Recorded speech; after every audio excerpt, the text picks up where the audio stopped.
Nick Lodolo has suffered another setback, and it means that everybody else is going to have to step it up.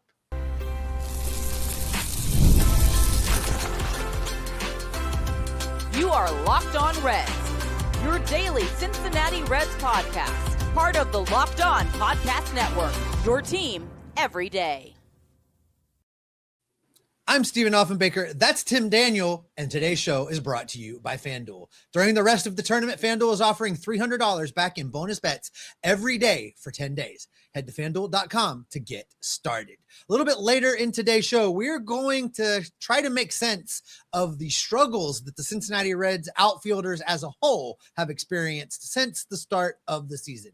We're also going to take a look at Brady Singer because given the Nick Lodolo news, Brady Singer is going to have to shine deep in the heart of Texas in order to help the Cincinnati Reds right the ship after a pretty terrible series loss to the Pittsburgh Pirates.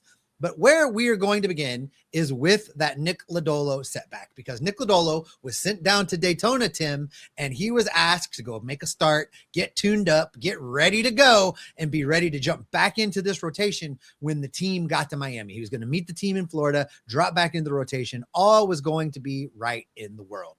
But guess what, Tim? All is not right in the world. Nick Lodolo got about 40 pitches into that rehab start down in Daytona, and then he motioned for the trainers because the blister was back. And I would have to imagine that right now, Nick Lodolo is probably one of the most frustrated guys in the room when it comes to trying to get ready to start the 2026 season.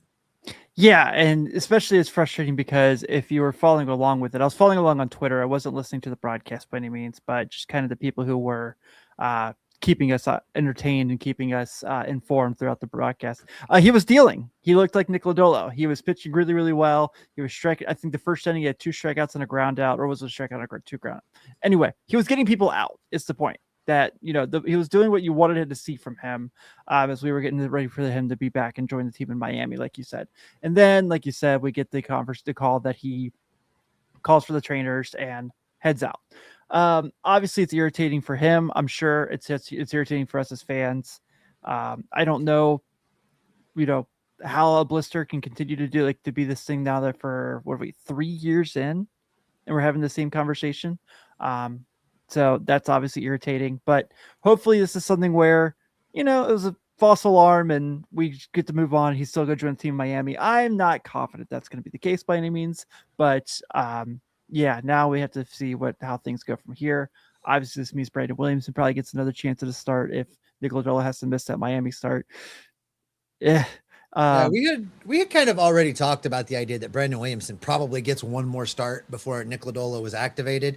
To your point about the blister, 3 years in now, we're dealing with news of this blister that Nick Lodolo keeps getting.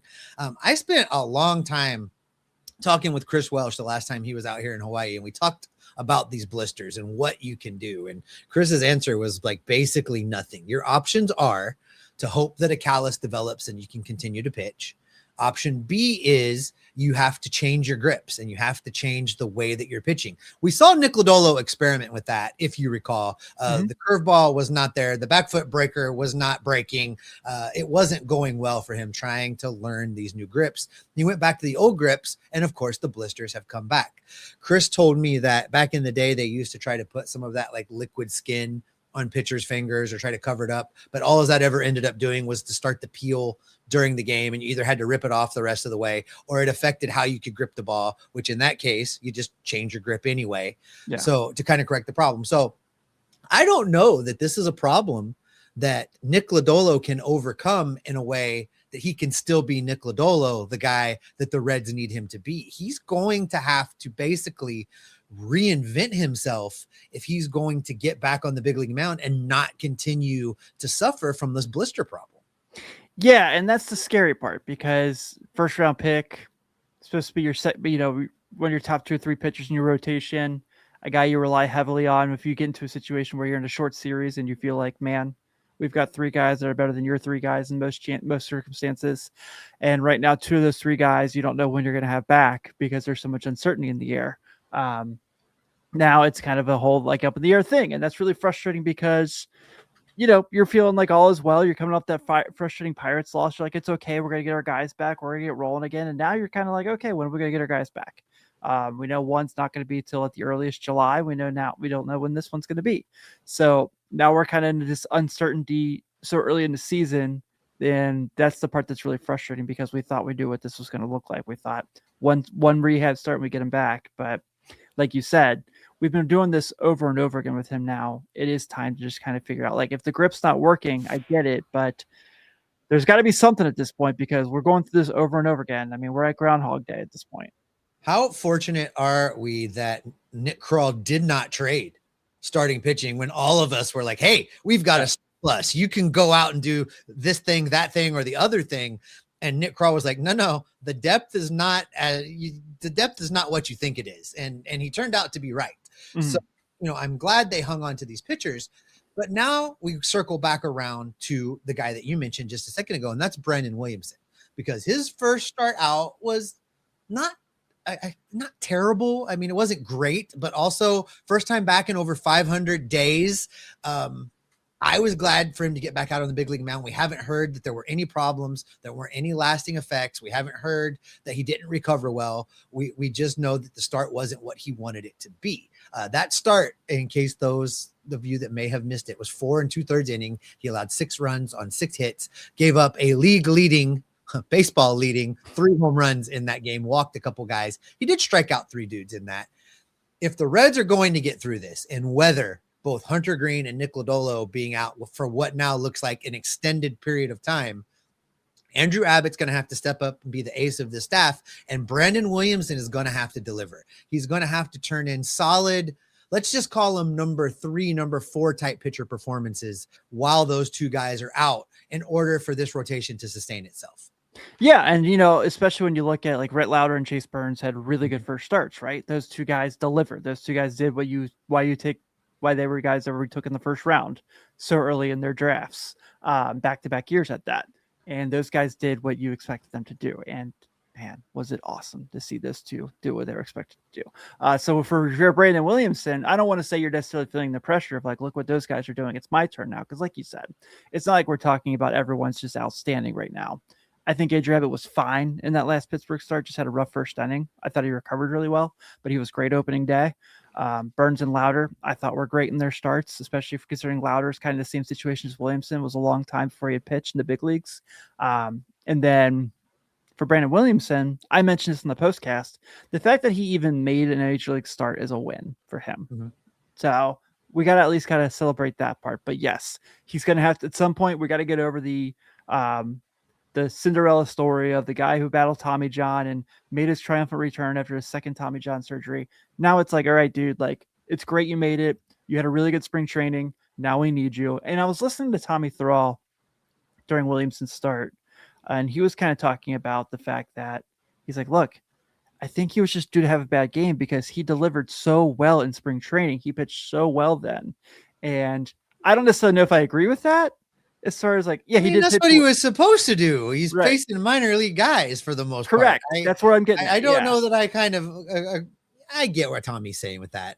This is what I know for sure, that Brandon Williamson is going to be a key part of this rotation surviving these injuries. If Brandon Williamson can't step it up and the Reds have to start looking to Julian Aguilar or looking to Chase Petty, that's a different set of problems because there's a lot of unprovenness there. So Brandon Williamson, I really hope is able to get it going. You mentioned both Rhett Lauder and Chase Burns. This series down in Texas lines up pretty good. Singer goes in the first game of the series tonight, and then you get Lauder and you get Burns. I like that matchup. I think the Reds can maybe get into Texas and steal this series. Everybody's looking past them a little bit to not do well against Texas, but I think they're going to match up well. But the key to this whole thing, the key to the Reds pulling it off, is for Brady Singer to shine deep in the heart of Texas. And we're going to talk about that coming up next.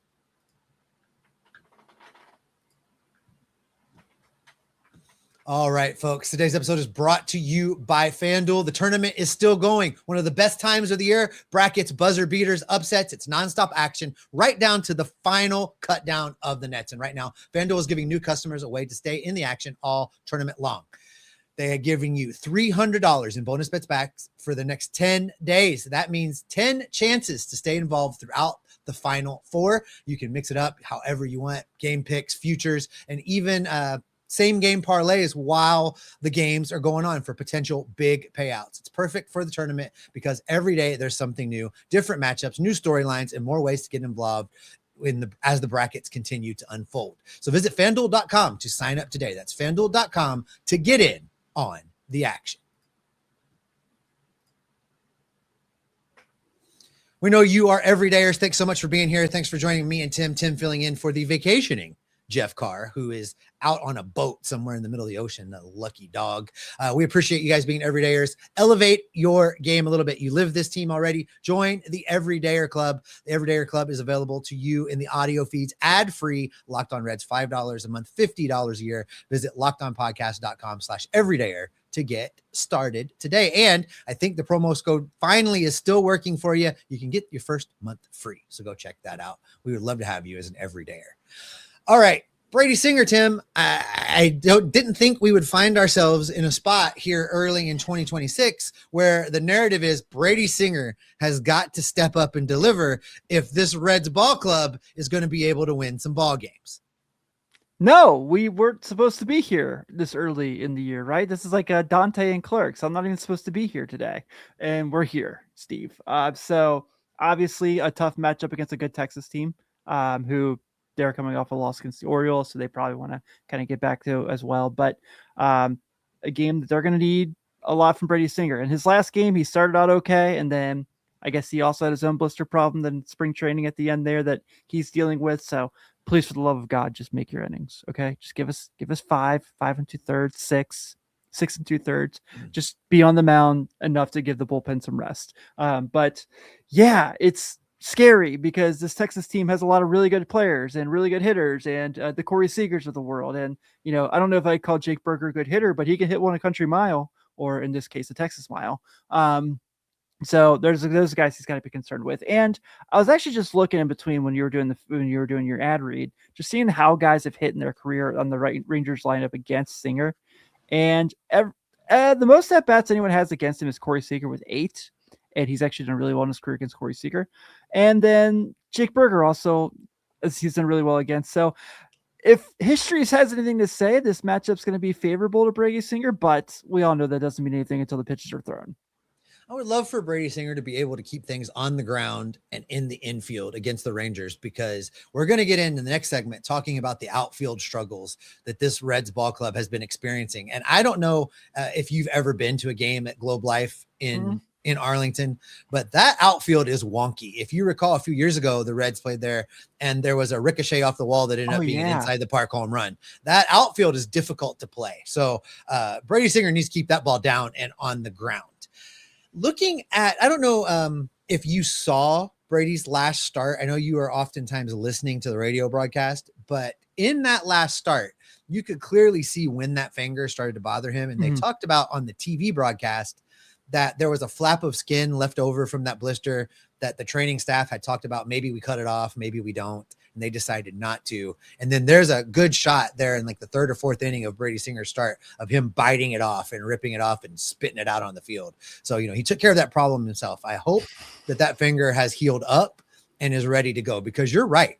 He needs to turn in a 5 or 6 innings even. Maybe that's asking a lot, but he needs to give at least 5, especially considering some of the struggles that this bullpen has had, along with the struggles of the starting rotation.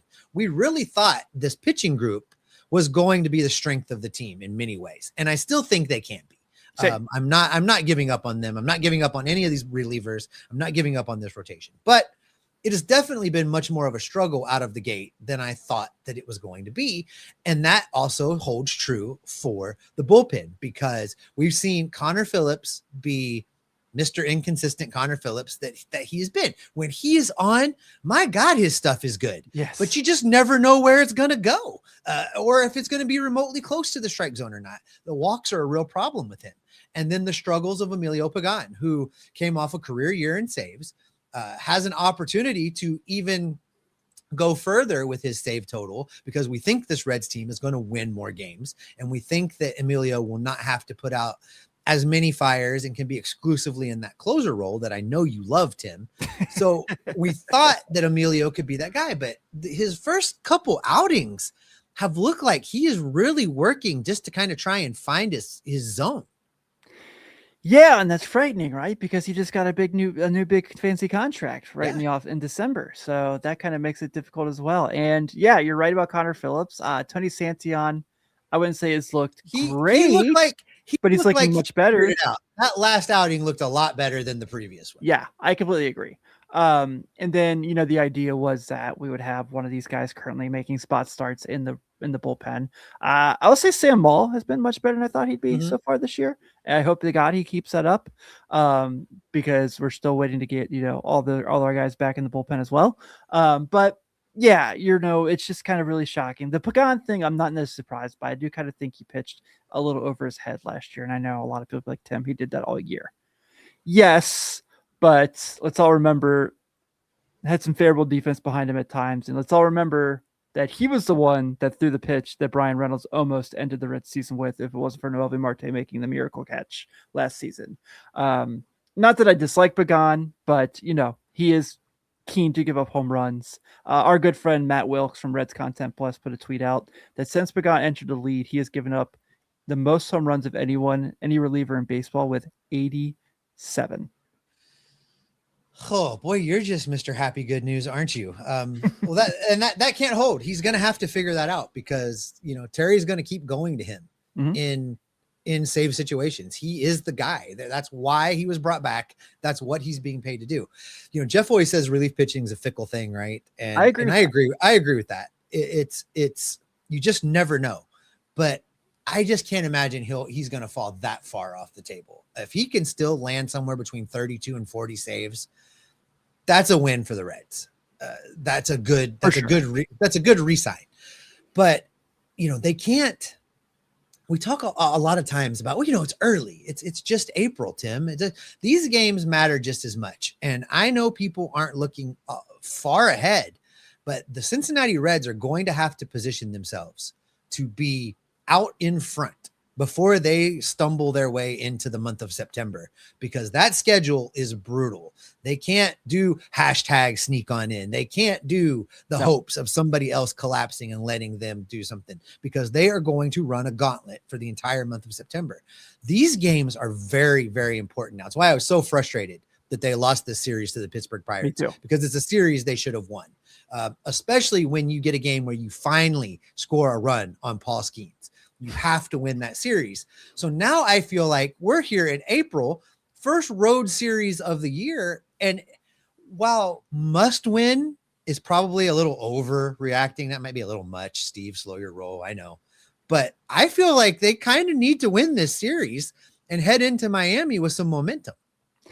Yeah. What's it your good pal Marty Brenneman used to say? You may not be able to win the division in April, but you can certainly lose it in April. Correct. So that's certainly frustrating and scary. I'm not there yet. I'm not, the guys in Major League 2 have pulled the tarp on the field and call the season by any means. But yeah, I do definitely think there's some concern levels between how the bullpen situation is going, how the team's hitting, which I know we're going to talk about in the next segment. But yeah, and no one really has a whole lot of success with extended at bats against Mackenzie Gore either on the Red side of things. Ellie has the best situation, but he only has 4 plate appearances against them. He's got a 1.4 OPS in his career against them. So that's hitting from the right-handed side. So that's nice. Obviously you expect to see some Dane Myers in this series, who is also hit pretty well. Yeah, right. Noelvi Marte thing. I listened to you and Jeff talk about the Noelvi Marte thing the other day, and I'm just as confused as you guys are. So we're going to get into this outfield here in a few minutes. That's for sure, because I have many, many questions that we're going to have to address. But just kind of wrapping up this bullpen talk and these pitchers, this bullpen's still not at full strength. Caleb Ferguson will make an appearance soon. He's going to be a big addition to this bullpen. Jeff and I had a conversation about Connor Phillips being kind of the de facto fill-in closer when Emilio is not available, because most of the time, if Emilio has pitched, Santillan has pitched. Those guys have been paired up. I have tried to talk myself into anybody else that can be a reliable back of this bullpen. I like Graham Ashcraft's role as like a fire stopper. Yeah, he's been good. Whenever the fire pops up. Don't save him for later. You use him when you've got to use him. I like that role for him. I can't come up with a better option than running Connor Phillips out there when Pagán's not available. Where are you on that? Yeah, I see what you're saying about Ashcraft. I kind of lean that I think he's your best option there too, but also, like you said, he's also the best person at putting the fire out. So I'm all for the Connor Phillips thing, like you said, because on the slight chance he's on, he's not getting touched. And obviously, if you look at what the other options are, you mentioned Caleb Ferguson, Brock Burke, I don't think is necessarily a closer kind of guy. Pierce Johnson, I don't think is a closer kind of guy. And I'm not super enthused by Pierce Johnson so far, though I do think he's going to be better. And we both love Zach Maxwell. We both love Luis May, but we don't think they're certainly ready for that role either. But they have the same problem that Connor Phillips has, which is they have amazing stuff, and you just never know where it's going to go. Yeah, exactly. I'll say that. I don't think those guys are ready for that situation either. And also they're in Louisville. So there's that whole thing as well. Right. There's not a lot of swaps to be had, basically, is what we're saying. It's going to be interesting. This Brady Singer and this bullpen all have to step it up down in Texas for the Reds to win this series. And it all starts tonight with Brady Singer on the mound for your Redlegs. We have some other questions. We alluded to it there. The outfield has not gotten off to a great start between underperforming and some really interesting managerial decisions. We have a lot of questions, and we're going to talk about that coming up next. What if sports were traded like markets? Now you can put your sports IQ to work in real time with Robinhood prediction markets. It's not you against the house. It's you participating in a live market. You can buy or sell your positions live all game long. Use your sports knowledge in the moments that matter. Robinhood prediction markets changes the game. It's people moving the action, so when momentum shifts, you can move with it. I always knew the game, but never had a dynamic way to apply that knowledge. Now I can actually take part live in a market powered by people. You're no longer just a spectator. Play by play, you decide. Trade every play with Robinhood, now available across the U.S. Download the Robinhood app now to begin. Features and cleared swaps trading involve significant risk and is not appropriate for everyone. Event contracts are offered by Robinhood Derivatives LLC, a registered futures commission merchant and swap firm. This episode is also brought to you by Indeed. Workplace chaos, deadline stacking up, inbox overflowing, and the one position that you have to fill is sitting open. When the pressure's on and you need the right hire, this is a job for Sponsored Jobs. Indeed, Sponsored Jobs helps you reach the people who actually fit what you're looking for: skills, experience, location, so that you're not just hoping the right candidate stumbles across your post. And here's the stat of the day that says it all. In the minute that I'm going to be talking to you, companies like yours made 27 hires on Indeed, according to Indeed data worldwide. So if you're hiring, spend less time searching and more time interviewing candidates who check all of your boxes with Indeed Sponsored Jobs.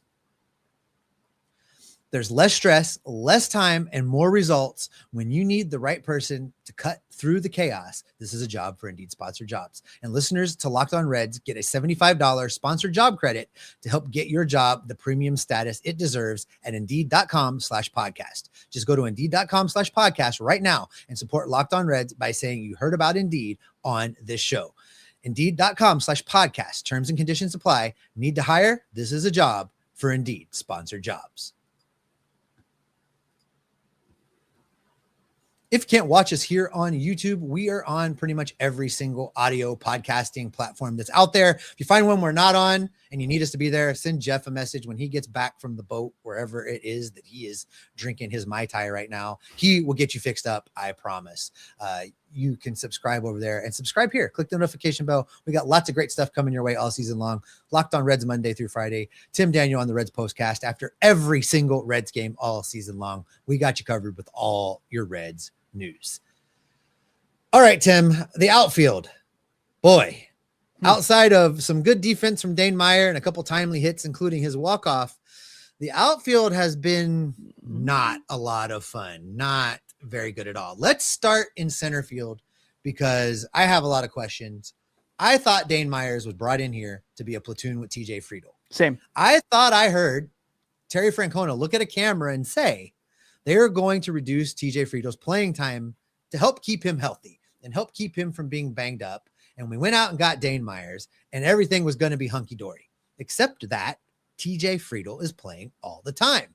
And Dane Myers has been batting against right-handed pitchers.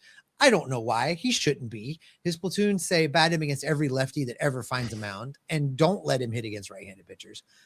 I think he plays better defense than TJ Friedl. Yes. I think he hits lefties better than TJ Friedl. Yes. But he's not getting the playing time that matches up with that. Yeah, and so I think I made this point a couple of times in the postcast last week where a couple of those balls that TJ played really bad in center field, such as an opening day, he makes that dive and misses that ball by a foot, is a can of corn to Dane Myers. Mm-hmm. And this isn't to knock TJ by any means, but we certainly have some concerns there at where we're at right now because not just is he really struggling defensively, the bat's not there. The decision-making hasn't been very good. We all know that bunt was absolutely horrendous the other night, and we haven't gotten over it. Bunt. Yeah, never give outs away, especially when you're losing by 3 runs. Certainly don't bunt into a double play with your backup catcher on second base. Yes. Just saying.